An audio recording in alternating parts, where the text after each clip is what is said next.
Bom dia a todos e todas. Estamos aqui na live, juntamente com o professor Eduardo de Almeida Navarro, a professora doutora Michele. Sejam todos bem-vindos. Live tem por tema a tradução das cartas, qual o professor Eduardo de Almeida Navarro fez do período colonial, trocadas por potiguaras. E também sobre a revitalização da língua tupi no meio dos potiguaras. O professor Eduardo tem esse trabalho prestado para os potiguaras por excelência. Então, vou, nesse primeiro momento, pedir para que os nossos convidados eles façam as suas apresentações. Eu me chamo Matheus Tossanguçu Potiguara. Sou professor da língua tupi. E vamos agora seguir para a apresentação dos nossos convidados. A professora Michele será a primeira. Olá, bom dia a todas e a cada uma das pessoas que estão presentes, estão nos vendo. Olá a todo mundo que vai nos ver em outros momentos, que essa live vai ficar gravada, né? Eu sou a professora Michele Guerreiro, eu sou professora na UFPB, na Universidade Federal de Pernambuco, no campus 4, né, que é um território, né, majoritariamente indígena, né, ali Rio Tinto, Mamanguape. Atualmente, eu estou coordenando o curso de pedagogia e é uma satisfação muito grande estar aqui, né, nessa live com vocês. Professor Almi? Olá, bom dia. Eu sou o professor Almi, sou o professor de Tupi antigo da primeira turma que o professor Eduardo Navarro fez em Baía da Traição. Do ano de 2001, nós tivemos a colação de grau. Hoje eu estou ensinando na cidade de Marcação e com um projeto em Baía da Traição, Tupi Antigo, para os professores do ensino fundamental 1, que é justamente para capacitar os professores, para eles poderem trabalhar com as crianças desde a alfabetização, né, até o 5º ano, né, onde os professores vão, através da forma lúdica, utilizar músicas, poemas, para que esses alunos possam internalizar a estrutura da língua tupi, a língua da Traição. Professor Matheus. Professor Eduardo agora vai apresentar-se. Bom dia a todos, a todas. Um grande prazer estar com vocês. Vocês sabem que os potiguaras são os meus indígenas do coração. Eu trabalho com eles há mais de 20 anos e realmente que tem sido uma grande alegria para mim. Eu vou, então... Eu devo me apresentar somente ou já começo a minha live aqui? Aqui é. Vamos, depois da sua apresentação, vamos fazer perguntas norteadoras sobre o nosso diálogo. Ah, tudo bem, então. Eu vou falar quanto tempo aqui? Quantos minutos? Vai ficar livre. Pode ter... Ah, então tudo bem. Vamos fazer falar perguntas, um pouquinho. o senhor pode demorar o tempo que for Tá para certo. responder as perguntas. Está certo. Então, o nosso trabalho com os potiguaras começou no ano de 2001, exatamente naquele ano de 2001, no início do ano mesmo, mês de janeiro. Nós estivemos, então, começamos a morar aí na Baía da Traição. Eu me afastei da universidade naquele ano e fui morar na Baía da Traição, chegando, então, aí nos primeiros dias do mês de janeiro de 2001. Foi uma recepção muito bonita, muita alegria. Muitas pessoas que hoje ainda estão na Bahia, alguns infelizmente já morreram, outros estão aí vivos. Foram, então, começamos o curso. O curso, naquele momento, nós não tínhamos os recursos que nos permitem trabalhar à distância. Naquela época, nós tínhamos a internet, mas não havia ainda aulas à distância como hoje existem, né? Todos esses recursos tecnológicos aí que surgiram há pouco tempo, nós não nos beneficiamos disso. De modo que as aulas eram ministradas nas escolas dos municípios, em 2 municípios, principalmente, em Baía da Traição e em Marcação.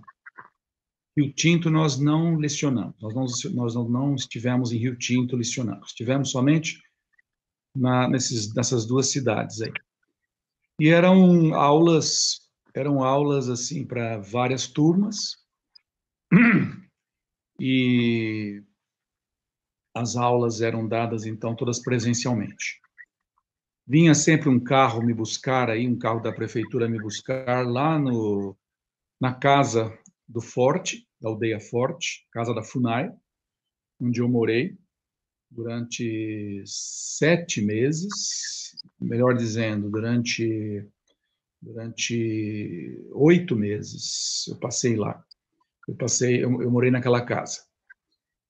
E lá, aí conforme as aulas iam se desenvolvendo, eu ia verificando quais eram os alunos mais fortes, os mais interessados mesmo, e comecei a ministrar aulas diariamente para alguns alunos, nos quais eu apostei, né, mais assim, que seriam professores dos outros em breve, né? Um deles era o nosso querido professor Almir, que aí está presente. Almir, professor Josafá, e mais alguns professores que eu chamei para aulas diárias. Naquela época também, nós não tínhamos ainda desenvolvido um método específico para os potiguaras. Estávamos usando o meu curso, o curso que eu dou na USP, Método Moderno de Tupi Antigo, que é um curso que faculta o conhecimento, que permite a leitura dos textos antigos, mas não é o ideal para quem quer falar a língua. Para quem quer falar a língua. E no momento que nós vivemos, nós temos aí uma infinidade de palavras que precisam ser criadas, né? Palavras do mundo tecnológico, palavras do mundo industrial, palavras do mundo contemporâneo. E não era possível, naquele momento, ainda fazer isso. O que estamos fazendo hoje, com um novo curso que estamos criando. Estamos também preparando material didático para as crianças. Já preparei este ano para a 3ª série, estou fazendo da 4ª série agora. E tudo isso com o objetivo de permitir que a língua seja falada, que a língua seja usada no dia a dia, que realmente será uma grande conquista dos potiguaras. E eu conto com vocês todos aí, que estão nessa luta, tanto a turma antiga, quanto essa turma nova que apareceu, nova geração do Mateus, geração dos meninos que estão aí trabalhando conosco agora. Todos eles, então, estão fazendo um trabalho assim da maior importância. E isso significa um resgate cultural dos mais significativos. Isso é realmente algo que vai levar, não é, uma língua clássica do Brasil, uma língua indígena do passado, importante na nossa história, a ser muito bem conhecida. Eu garanto a vocês uma coisa: nunca, desde há muitos séculos, desde, vamos dizer, o século XVIII, que o tupi antigo não tem tantos conhecedores como hoje tem. Uma figura de pessoas assim excelentes que conhecem o idioma assim com muita proficiência, com muita perfeição, estão realmente num trabalho muito bonito. E hoje nós temos, não estamos ainda no ponto a que queremos chegar, mas estamos muito mais adiantados do que estávamos há 20 anos. Podem ter certeza. E esse é um trabalho também, um trabalho lento, não é um trabalho que acontecerá rapidamente, mas é um trabalho lento, trabalho de educação de milhares de pessoas. E tudo isso vai demorar um pouco, mas é algo que está caminhando de forma muito satisfatória, me deixando muito feliz. Eu tenho só realmente agradecer a todos vocês, dar os parabéns a todos vocês. E não somente potiguaras, não, pessoas que estão fora da comunidade potiguara, que estão fora da reserva, pessoas como Emerson, como Farias, e muitos outros que estão aí pelo Brasil afora, que estão aí levando a língua a um outro grau, a um outro patamar de conhecimento. Né? Muito bem. E agora estamos num trabalho que deve demorar alguns anos de preparação de material didático, vamos utilizar recursos tecnológicos cada vez maiores, a internet está aí com muitos recursos de aprendizagem, ela nos permite conversar aí, né, com pessoas de vários estados ao mesmo tempo. Tudo isso, então, é algo que não existia quando eu cheguei à Baía da Traição, em 2001. Era algo inexistente, tudo era feito de forma muito tradicional e precária. Hoje as coisas estão bem diferentes. E tudo isso, então, vai conduzir os potiguaras, né, a um grau cada vez maior de conhecimento dessa língua, tão importante para conhecermos o Brasil de raiz, o Brasil, né, profundo, o Brasil das origens. E tudo isso, então, é algo maravilhoso. É um movimento, o que está acontecendo com os potiguaras é aquilo que nós chamamos de revivalismo. Movimentos revivalistas são movimentos históricos que buscaram no passado e buscam também hoje, que buscam reviver acontecimentos já passados, que buscam, então, reavivar culturas. Um bom exemplo de revivalismo foi o Renascimento. O Renascimento, no século XV e XVI, foi um grande movimento revivalista, certo?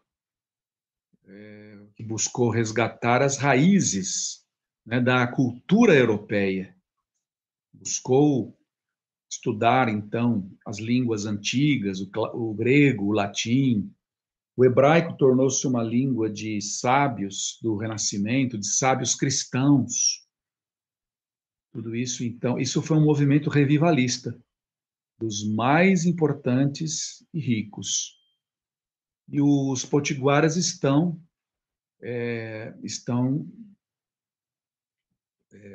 também vivendo esse momento, essa busca de encontro das raízes, um movimento revivalista. Pronto, estava ligando o microfone, que estava desligado, né? Então, bom dia a todos e todas.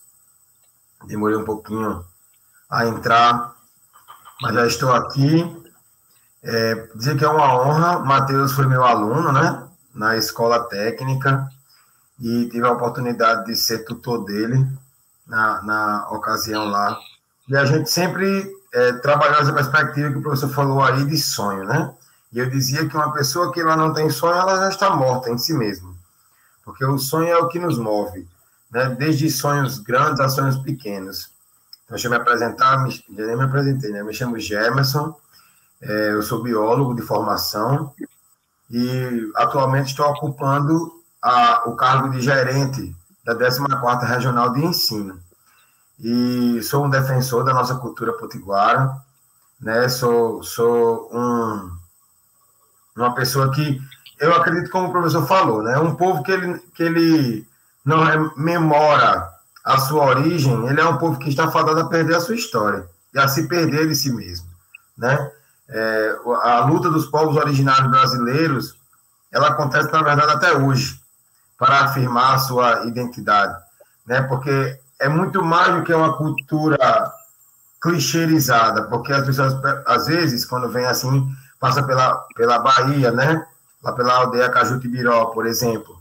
E aí a pessoa pergunta, gente, índio vivendo em casa, né? É um estereótipo que se criou de que para ser indígena, para carregar a cultura, precisa estar numa oca, estar vivendo ainda, né? Como no princípio, como era antigamente, e eu acho que vai muito mais além, né? Vai muito mais além, é questão de identidade, é questão de cultura, é questão de memorar. Eu vejo muito isso, né, esse estereótipo todos os dias, principalmente quando a gente vai para a universidade, né? Então, ali já há uma marcação estereotipada, aquela cultura, eu já escutei muitas vezes isso, né? Todo índio é preguiçoso, né? Por causa daquelas representações que tinham antigamente. E eu dizia, não, pelo contrário, os povos indígenas, nós somos marcados pela luta, né? O professor falava das cartas de Pedro Poti e Filipe Camarões, que na verdade era Filipe Poti, mas devido à transição, né, da tradução, adotou o nome de Camarões, por causa que Poti era o seu nome original. E aí eu já li muitas dessas cartas e a gente fica fascinado, né, com a luta acontecendo ali, a história, um tentando convencer o outro de qual lado deveria ficar, né, todo um contexto histórico bonito marcado pelo nosso povo, né. E assim a gente vai fomentar, é minha expectativa, chegar cada vez mais perto das escolas indígenas. Nós sabemos que a educação indígena ela é uma realidade totalmente diferente de qualquer outro tipo de educação que nós temos na regional. Queria dizer a vocês que saibam que da Paraíba, a única regional de ensino que tem escolas indígenas é a 14ª Gerência de Ensino. E é por isso que lá em cima, né, na Secretaria de Educação, eles falam de como é a pluralidade de ensino dentro da 14ª Regional, né? E hoje eu me sinto feliz, mas desafiado, né, por esse cargo que estou a ocupar. Eu já sou professor da rede estadual, né, concursado, e agora fui convocado, porque eu chamo de convocação para essa missão, né? Então, recentemente tivemos na Escola Matias Freire, que ainda não é indígena, mas está em processo, mas muitos indígenas estudam lá. E aí nós tivemos uma memoração das lendas, a procissão da meia-noite, né? O Pai do Mangue.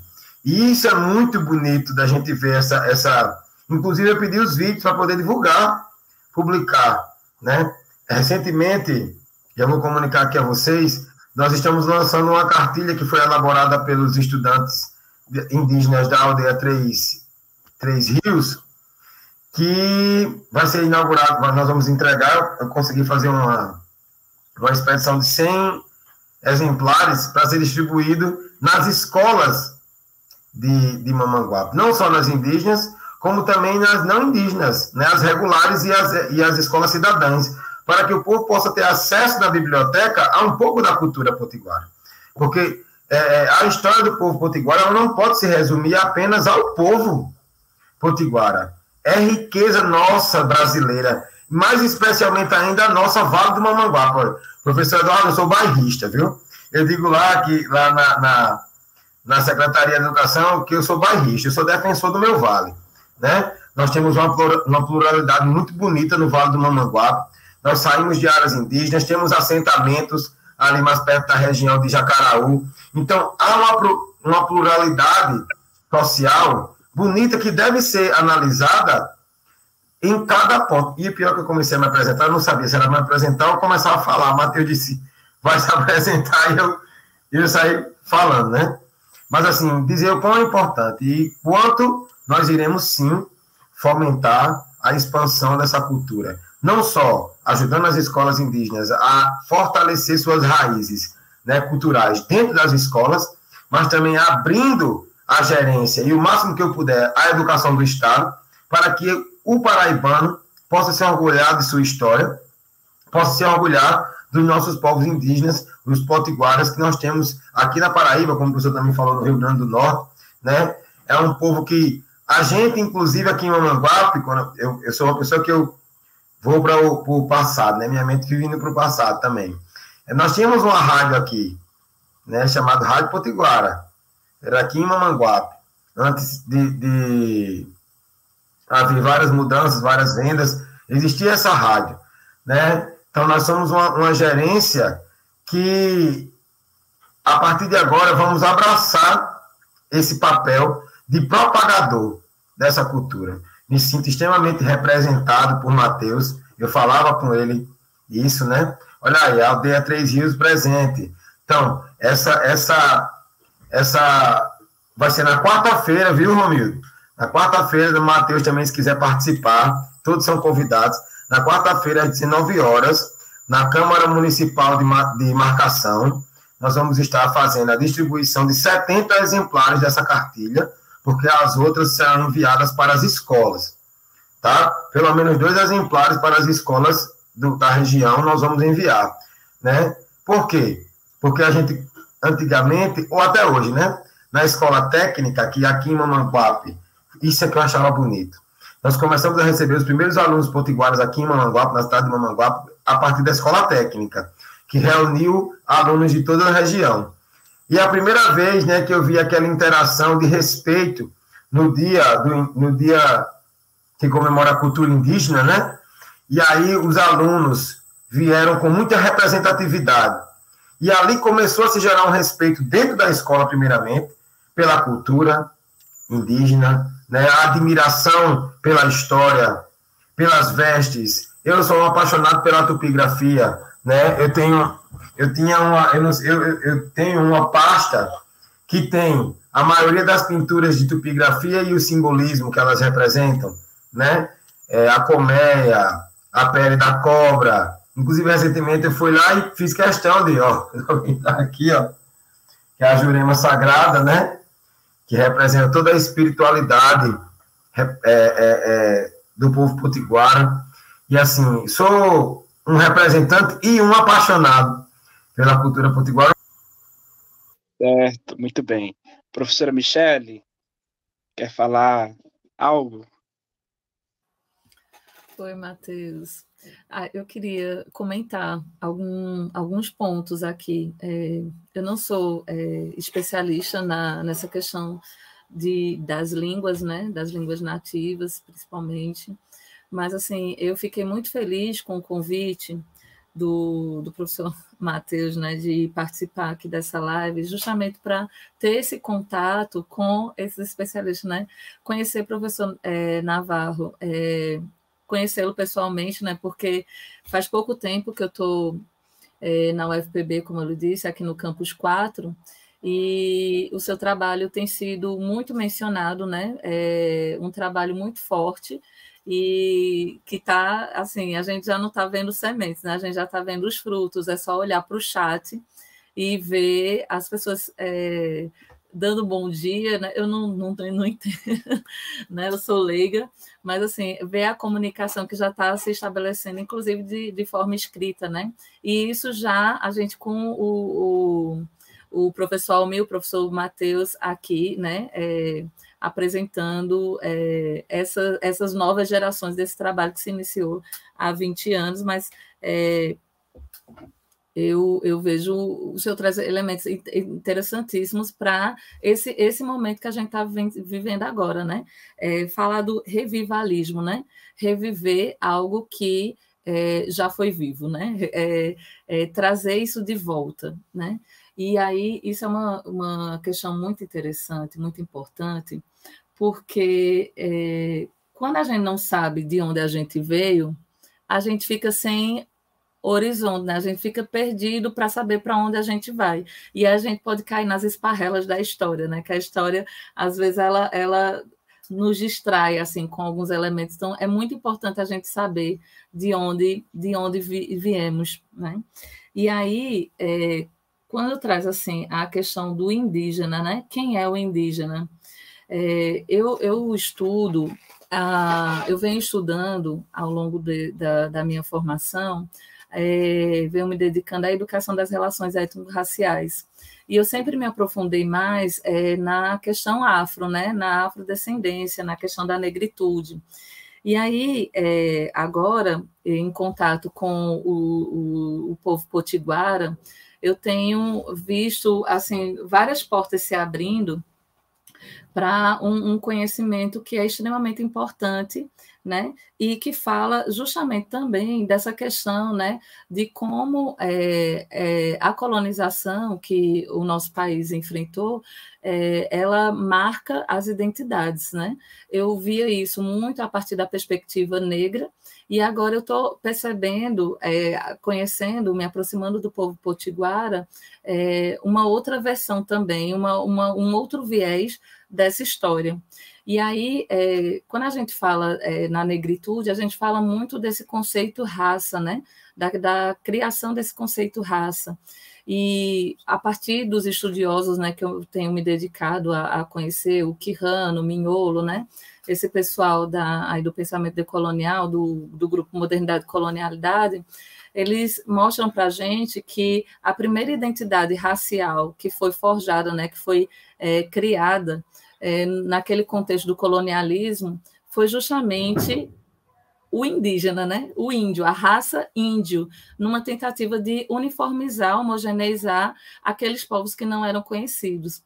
Isso era uma coisa que me inquietava bastante, né? Porque a gente vai estudar a raça ali para entender a questão da negritude e tal, mas aí quando eu entro em contato com isso, olha, a primeira raça, né, colonial, que foi o primeiro sujeito colonial que foi inventado como sujeito colonial, é justamente o índio, não era nem indígena, era um índio porque era realmente uma identidade racial para homogeneizar e subalternizar aqueles povos.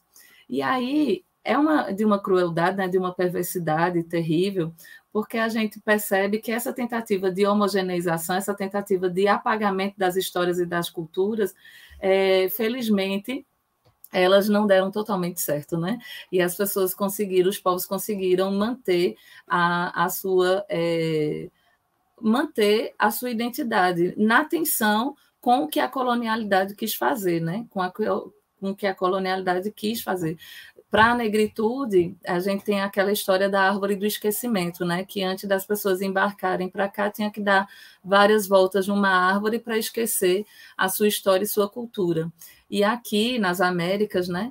Esse esquecimento era através justamente da imposição da sua cultura. E um dos elementos da cultura do colonizador, que é o primeiro ponto, né? Que eles vão é justamente na língua, né?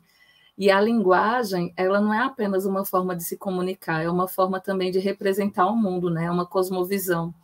E eu acho esse movimento que tá sendo vivenciado, inclusive aqui pelos potiguara, é um movimento extremamente importante, porque é a busca dessas raízes e a busca dessa cosmovisão, dessa visão de mundo a partir de si próprio, a partir do reconhecimento de quem são. E aí, professor Gemerson, muito interessante quando a gente, enquanto professor, né, não indígena, inclusive, a gente está engajado nessa questão, porque é um tema que eu venho falando muito, assim, nos trabalhos que tenho me dedicado, é justamente que educação das relações étnico-raciais, né, é para educar as relações, que essas relações elas foram construídas hierarquizando raças, hierarquizando etnias. E quando a gente educa as relações, a gente quer horizontalizar essas relações, a gente não quer inverter os polos, né? a gente quer horizontalizar essas relações, colocá-las vis-à-vis, né? Colocá-las em pé de igualdade, para que não exista essa subalternização, né? Entre os povos, entre as culturas. E quando a gente fala de educar as relações, é extremamente importante esse tema de a gente não ter apenas escola indígena para indígena, né? A gente está no campus da UFPB, o campus 4, e agora há pouco o professor Estevão Paletó e a professora Kelly, no centro de Rio Tinto, foram fazer uma atividade, e aí os indígenas que estavam ali no curso disseram assim, olha, a gente quer abrir essa atividade com o toré. E a disciplina que eu estou ministrando ali em Rio Tinto é didática, né, para os cursos de licenciatura. E a gente foi convidada para participar dessa atividade. E aí as licenciaturas que eu estava trabalhando naquele dia era matemática, letras e pedagogia. E a gente teve um primeiro momento da aula e a gente foi lá assistir e participar um pouquinho do toré, né? Que os povos disseram, olha, a gente vai abrir essa atividade, mas a gente vai abrir do nosso jeito. Por incrível que pareça, nós estamos em 2021. Estamos no ano de 2021 e estamos em um território potiguara, né? O campus da universidade está em território potiguara. E vários, acho que 80% dos estudantes que estavam ali naquela turma nunca tinham visto um toré, sabe? Isso é uma coisa que a gente não pode... em 2022, desculpa, 2022, a gente... está no ano de 2022 e a gente ainda tinha estudantes que nunca tinham entrado em contato com o toré. Então, veja aí a necessidade de educar as relações étnico-raciais, veja aí a necessidade, porque senão a universidade ela costuma ser ocidentalizada, ela costuma ter um foco muito eurocêntrico, e a gente não pode continuar nesse viés, a gente tem que realmente saber onde estamos, conhecer as nossas raízes, para que a gente possa valorizar todas as culturas, para que esses estereótipos eles não sejam difundidos. Não faz sentido a gente estar falando do indígena como o Apache norte-americano se a gente tem essas pinturas que o professor colocou aí no braço, tão local, tão significativa, não é verdade? Então, em vez de fazer a peninha que fazia lá, imitando os Apaches norte-americanos, até por esse nosso processo, né, de colonização, de imperialismo e tal, a gente, nesse dia, falasse dessas pinturas, né, da colmeia, que é um dos símbolos do nosso centro, né, a colmeia, a jurema, a salamandra, sabe? Isso é tão importante, a gente valorizar de onde nós somos, né? E isso não é só para os indígenas, isso é para todos, né? Então, eu acho que essa convivência com os potiguaras, conhecer um pouco da narrativa dos anciãos, das anciãs, né? Tem sido um momento de grande aprendizagem, tem sido assim muito rico para mim, inclusive de reconexão com a mãe natureza, né? Que a gente tem essa distinção e a gente vê que o povo potiguar é um povo que realmente tem esse cuidado, né? É só a gente olhar para o rio na área das terras indígenas e o rio na área não indígena. A gente já percebe a diferença, né? Como o povo indígena cuida da mãe natureza, né? Como esses estranhos a essa cultura não valorizam, mas como a gente pode fazer um movimento de transformação para educar as nossas relações com o outro, né? E consigo mesmo, e nos reconectar com quem realmente nós somos, e nos reconectar com a nossa ancestralidade, e nos reconectar com a mãe natureza, né? Então, assim, é um momento extremamente importante, esse movimento que foi iniciado, esse pontapé que foi dado, né? O ANAMA, né, que tá aí falando, olha, um trabalho interessantíssimo, né? Inclusive vai ter encontro agora esse final de semana.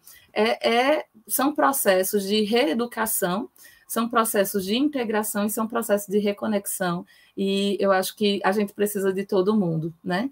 Então, a linguagem é uma forma extremamente importante para que a gente possa não só apreender essa visão que nos foi colocada, mas a gente saber para onde a gente está indo, né? A partir dessa nossa reconexão. Então, me coloca assim como total apoiadora sabe, desse movimento, uma aprendiz disposta a aprender, disposta a contribuir no que for preciso, estreitar essas parcerias entre a universidade, a gerência, né, para que a gente possa realmente difundir essa cultura e horizontalizar as relações, porque chega de racismo, chega sabe, de subalternização da identidade dos outros, a gente não suporta mais isso, a gente quer o direito de viver e o direito de ter,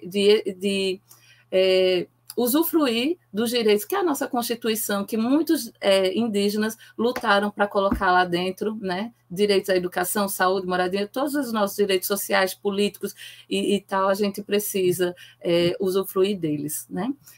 E aí, como ele falou que tinha já memorizado vários poemas, eu gostaria, professor, se o senhor me permite, que o senhor recitasse um trechozinho de um dos poemas de Augusto dos Anjos.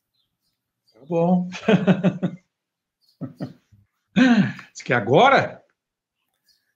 Se o senhor puder, sim. Ele fala de uma visita que ele fez a um cemitério. Hoje é Dia dos Mortos. Eu vou recitar este, então, tá bom?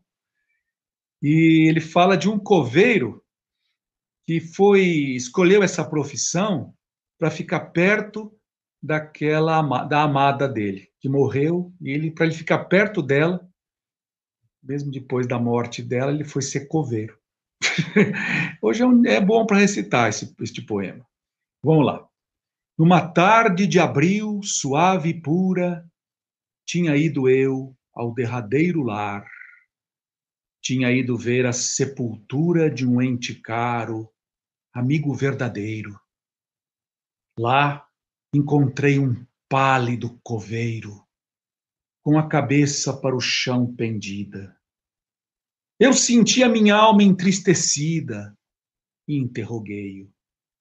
Eterno companheiro da morte, quem matou-te o coração? Ele apontou para uma cruz no chão. Ali jazia o seu amor primeiro. Depois, tomando a enxada gravemente, balbuciou, sorrindo tristemente. Ah, foi por isso que eu me fiz coveiro. Bonito, não é? Triste, mórbido e bonito. Ele conseguia. E vocês sabem que ele morreu com um pouco mais de 30 anos, né? Vejam que homem brilhante que ele era. Escrever poemas desses aí, ainda na adolescência, com 20 e poucos anos. Ele publica lá o seu único livro de poesias chamado Eu e Outras Poesias. Esse foi certamente a glória da Paraíba. E estudem Augusto dos Anjos, que vale a pena.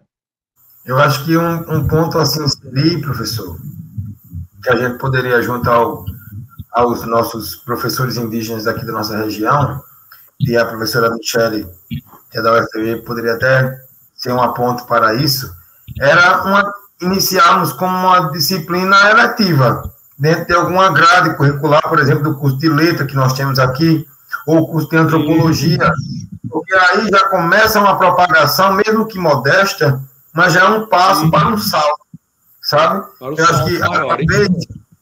Eu acho que talvez a inserção de uma disciplina eletiva de Tupi para os cursos mais próximos das áreas sociais que nós temos na UFPB, até pelo número grande de indígenas que nós temos na Universidade do Campus 4, seria um passo para se chegar a um salto maior lá na frente. Eu acho que já poderia sair como um objetivo, tá, Matheus? No diálogo de hoje, a gente tentar elaborar algo nesse sentido. Isso muito mesmo. Bem. Professor, registrar aqui, temos a audiência agora grande. Formulamos também algumas perguntas. A primeira pergunta qual fizeram foi: o que as cartas evidenciam a respeito dos potiguaras do século XVII?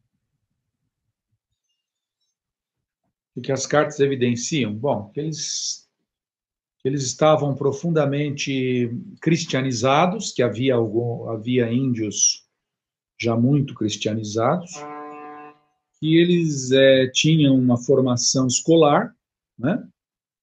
Tinham uma formação escolar era dada principalmente para os meninos. Evidencia também uma grande divisão ideológica entre eles, né? Os índios, os potiguaras católicos, os potiguaras protestantes. Estão ouvindo uma sirene aí de trem? Pois é. Eu moro numa vila ferroviária aqui em Paranapiacaba. Paranapiacaba é o nome do lugar. Lugar de ver o mar. Era o nome da Serra do Mar no século XVI. Bom, então o que mais que evidencia? Evidencia também desgosto com a vida que eles estavam levando. Isso nós vamos ver na carta de Felipe Camarão. Evidencia, então, o desejo de uma vida diferente, né? Tudo isso. Mas, sem dúvida alguma, os potiguaras já tinham contato desde o início do século XVI. Foram o segundo grupo a ter contato.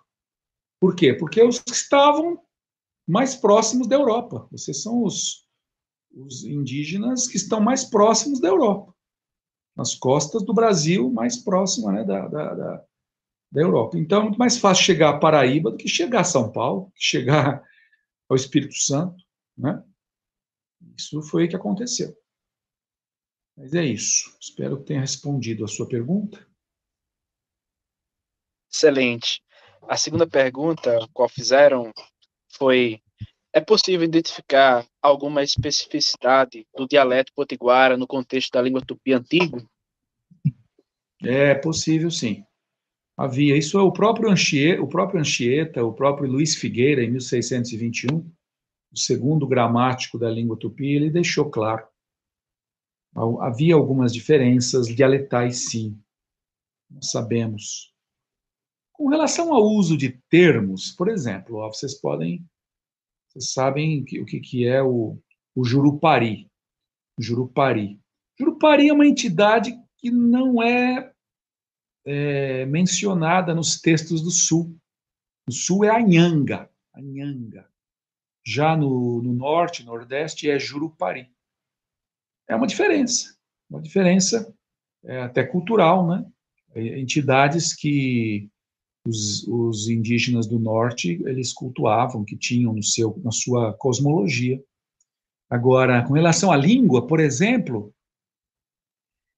quem sabe tupi sabe que existe o chamado circunstancial, que é uma variante do modo indicativo, né? Modo indicativo tem uma variante chamada circunstancial, que a gente usa, por exemplo, o sufixo i. Então, por exemplo, cori, né? Hoje eu fiz comida. Cori, ixé, tembiu, a pau. Hoje eu fiz comida. Posso usar ou não usar na primeira pessoa, na terceira é obrigatório. Hoje eu estou feliz. Cori, xerori, bamo. Agora, na variante do norte, na variante de Pernambuco e certamente da Paraíba, dizia-se cori, xeroribi. É uma diferença que havia dialeto entre os dois dialetos. É uma diferença. Dialeto do sul, dialeto do norte. A variante dialetal do norte e do sul. Tá? E o Felipe Camarão, nós sabemos que ele foi educado por jesuítas em Pernambuco. Felipe Camarão. Eles estavam muito próximos aí dos potiguaras da Paraíba, né? E, então essas diferenças certamente afetavam os potiguaras também da Paraíba. Tá? Havia sim. Muito bem. A terceira pergunta que fizeram foi: quais dificuldades existem no processo de revitalização da língua tupi e como essas dificuldades podem ser superadas?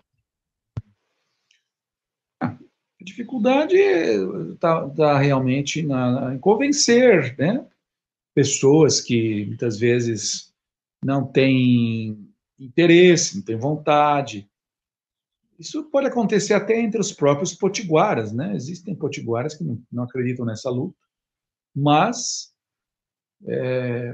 isso é normal em qualquer comunidade humana, qualquer sociedade, isso vai ser normal.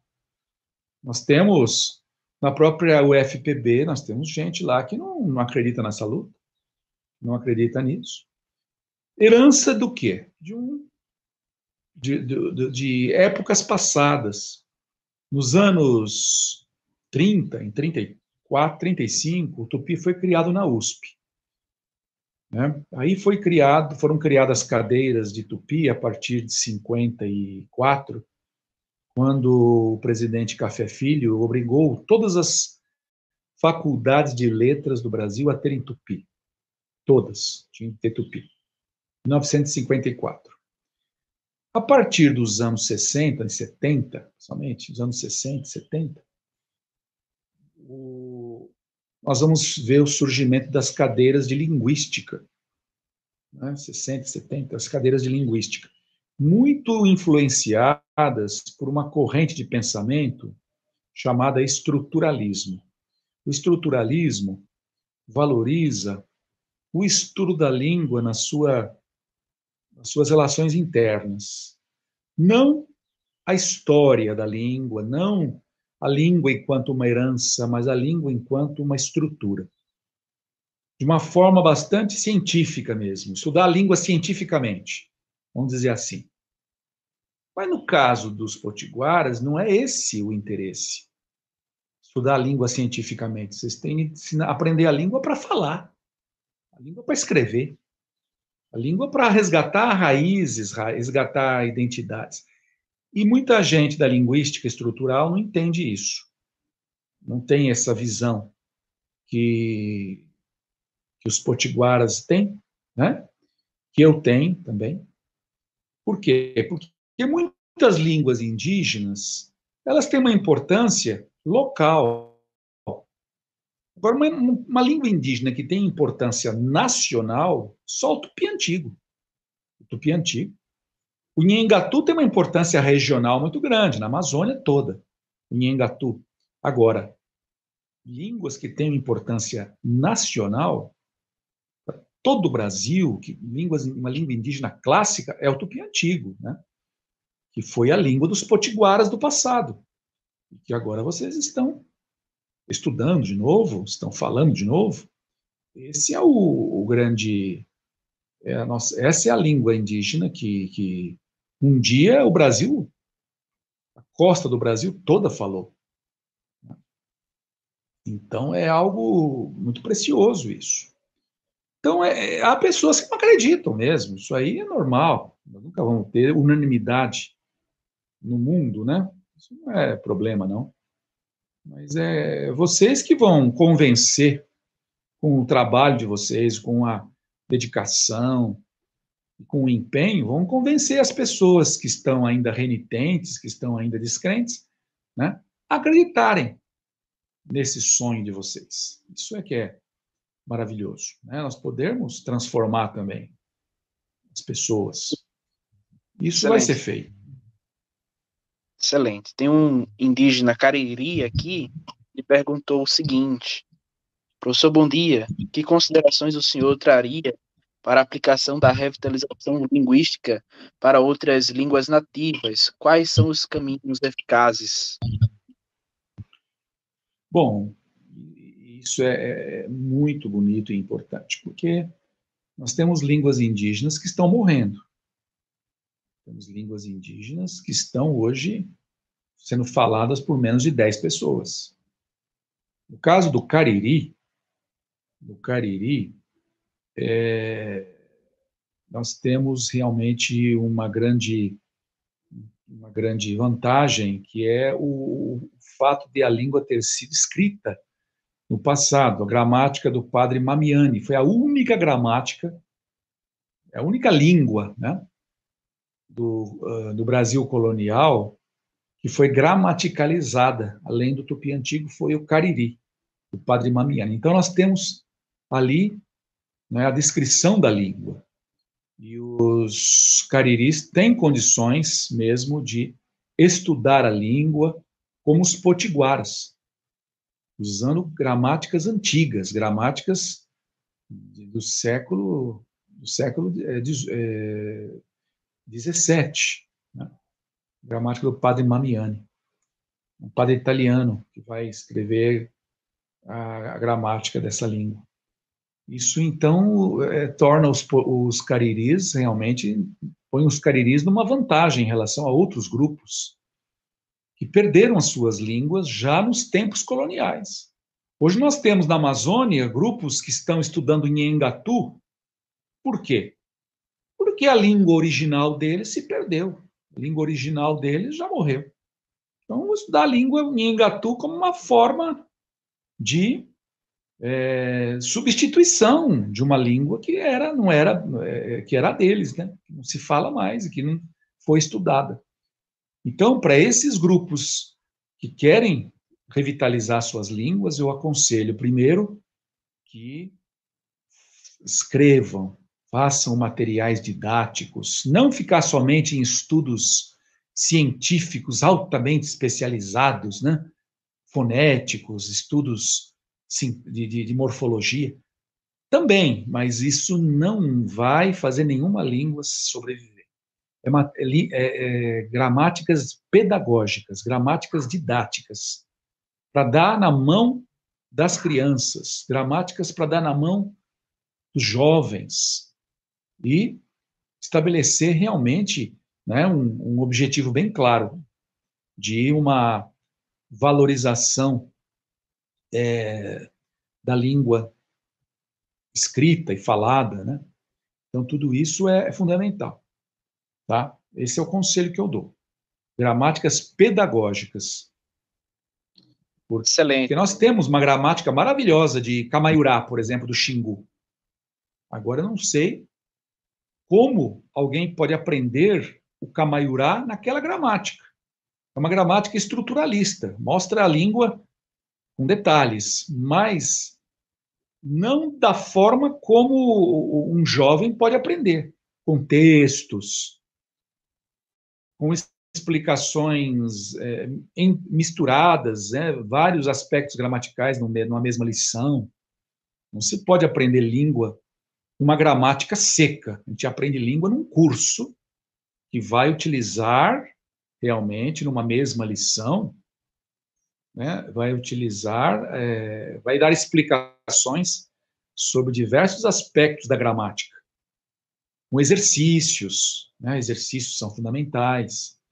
E hoje a utilização dos recursos audiovisuais, nós temos aí, podem servir maravilhosamente bem para o ensino.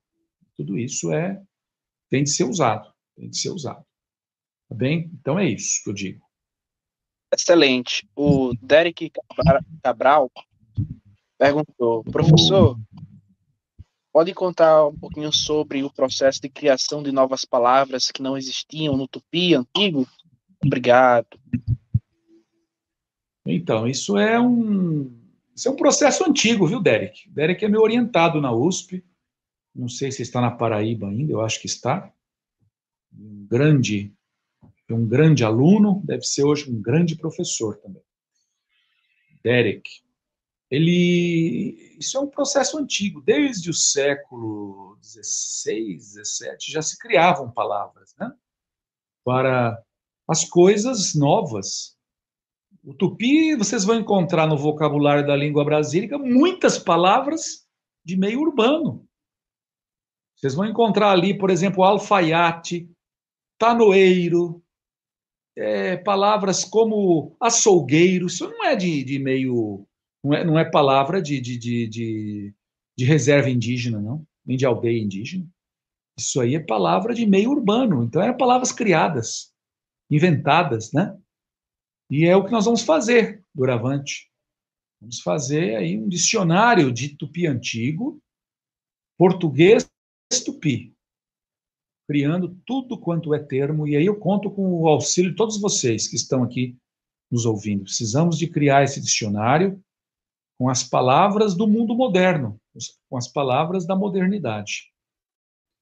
Oi, pode falar. Eu estava escrevendo justamente sobre isso aqui. Talvez um livro, um dicionário mais robusto, não, porque isso aí é um trabalho mais profundo, que eu deixo ao cargo do professor Eduardo, que ele é muito mais aprofundado nesse assunto. Mas eu estava propondo aos professores, Matheus, ao outro professor que nós temos aqui, que está ali com sua filha, né, e aos demais que nós temos na nossa região, de a gente compor uma cartilha com frases rotineiras do dia a dia. Bom dia, boa tarde, boa noite, olá, adeus. E a gente elaborar essa cartilha e lançá-la na nossa região para distribuição nas escolas. E eu, quando gerente, me comprometo a fazer o processo de edição e de confecção dessas cartilhas, esses livretos, né, pode deixar por conta da gente, da gerência, para a gente poder distribuir, e é uma forma modesta, mas já de propagar a linguagem tupi, inicialmente na nossa região, e quem sabe para além dela, depois, né? Podemos, inclusive, deixar em duas versões, uma digital e outra impressa para distribuição nas escolas. É isso. Excelente. Excelente. Vamos concluir agora. Eu gostaria que cada um fizesse suas considerações finais e muito obrigado a cada um, obrigado professor Navarro, obrigado à professora Michele, professor Almir, obrigado ao professor Gemerson, que também se disponibilizou aí para ajudar a nossa causa, não é? Esta live foi uma organização conjunto, né, do projeto Toré Tupi Potiguara, que tem por objetivo fortalecer exatamente a revitalização da língua e da cultura potiguara. Meu muito obrigado e vamos para as considerações finais. Oi, gente. Eu queria agradecer essa oportunidade e veja que interessante que a gente não fez uma live só para falar da importância do assunto, né? Saíram proposições aqui. É uma questão propositiva, né? A gente falou de esperança, falou de sonhos, de olhar para frente. E eu já venho conversando com o Matheus sobre essa questão, né, da nossa matriz curricular, de valorizar essa questão. E o curso de pedagogia, por exemplo, ele já tem uma disciplina, ainda está eletiva, né, mas a etnoeducação potiguara, ela ainda não precisa ser mais ofertada, né, para que a gente divulgue, conheça, né, e, inclusive a questão da linguagem está dentro da ementa, né, tá na bibliografia. Eu acho que a gente batalhar para que ela seja mais ofertada, para que os estudantes também solicitem, né, que essa disciplina tem, e outras também que a gente pode colocar. Eu achei bem interessante a proposta da gente falar com letras para introduzir a questão da língua tupi também na matriz, né? E a gente está nesse processo de revisão dos planos de curso, né? Então, o momento da gente fazer essa reivindicação é agora, né? Outra questão também que foi colocada aqui, que eu acho bem importante, eu já vou encerrar, mas assim, que eu acho importante, porque como é proposição, né? Então, a gente já mirar que essa esperança é aquela esperança freiriana, né? Esperançar já fazendo alguma coisa. Então, agora há pouco, o grupo GPDUCE, né, que é o grupo coordenado pelo professor Toninho, distribuiu vários livros paradidáticos para as escolas do Vale do Mamanguape, História e Cultura e Sustentabilidade do Vale do Mamanguape, que traz um pouco justamente da história e da cultura potiguara e está sendo distribuída para as escolas da rede pública, nesse formato mesmo de paradidático, né? E aí, a editora da UFPB apoiou esse projeto e foram lançados mais de 1.500 exemplares que estão sendo distribuídos, né?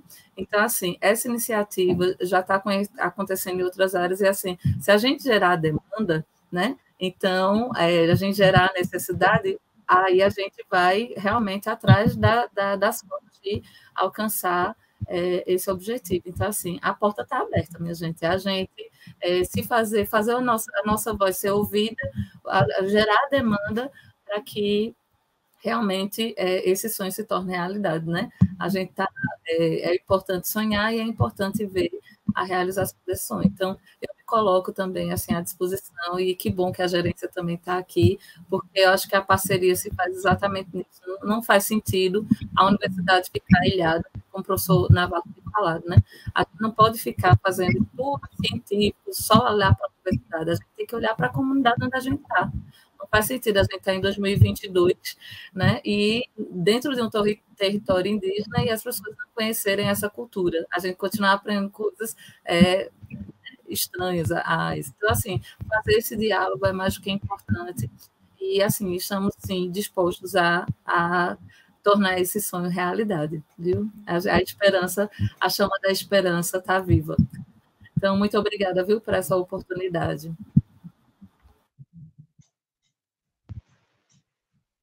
Então, fiquei por último aqui. Queria agradecer esse momento, né, participar deste momento tão rico. Agradecer ao professor Almir, ao professor Matheus, ao professor Michele, ao professor Eduardo, pelo compartilhamento de tantas informações significativas, né? Eu sou um apaixonado pela educação, professor, né, como todos que estamos aqui, e achei uma coisa muito interessante que o professor Eduardo falou, né? Já não é tempo, também, mas não só mais de estudar a língua como um objeto científico, né? Principalmente no processo de revitalização. É por isso que eu já fui fazendo essas proposituras, porque minha mente ela funciona assim, né? O sonho ele é um movimento, ele não é um ponto, ele é um caminho. Então, para ver um sonho, para realizar um sonho, a gente tem que tomar ações, né? Transformar a esperança, como a professora falou, em esperançar. Né? A grande diferença entre o sujeito, né, um substantivo e um verbo. O verbo ele tem uma ação, né? O substantivo às vezes ele está encerrado em si mesmo e o verbo ele tem uma ação. Então, esperança é uma ação. Então, nós colocamos à disposição, se for possível, da 14ª, da gerência de ensino, né? Queremos sim fechar essa parceria com a UFPB. Já temos vários projetos juntos, como a questão das extensões, os estagiários, né, que vão para as nossas escolas estaduais fazer projetos, né, na área de matemática, ciência da informação, até a própria pedagogia. E dizer que a gente está à disposição, professores, né, de receber, de propagar. Nós somos um pedaço da administração estadual, mas que, com o pouco que nós temos, podem contar com todo esse pouco que nós temos na 14ª. Muito obrigado. Muito obrigado. E ao nosso amigo Tossanguçu, né? Que quer dizer, traduza para ele o que quer dizer Tossanguçu. Paciência Mateus. grande. Pois é, ele teve muita paciência para nos aguentar, ouvir tanto discurso, mas valeu a pena. Foram ótimas falas aqui. Gostei muito de ter conhecido o professor Gemerson, a professora Guerreira, né? Michele, e rever nossos grandes amigos Emerson, Almir, Derek, tanta gente maravilhosa aí por esse Brasil afora. Gente, ó, um abraço e um beijo para todo mundo, tá bom? Muito obrigado. Você sabe que os potiguaras vivem aqui dentro do meu coração. São o meu povo indígena, é o potiguara. Tá bom? E até a próxima. Até mais, então.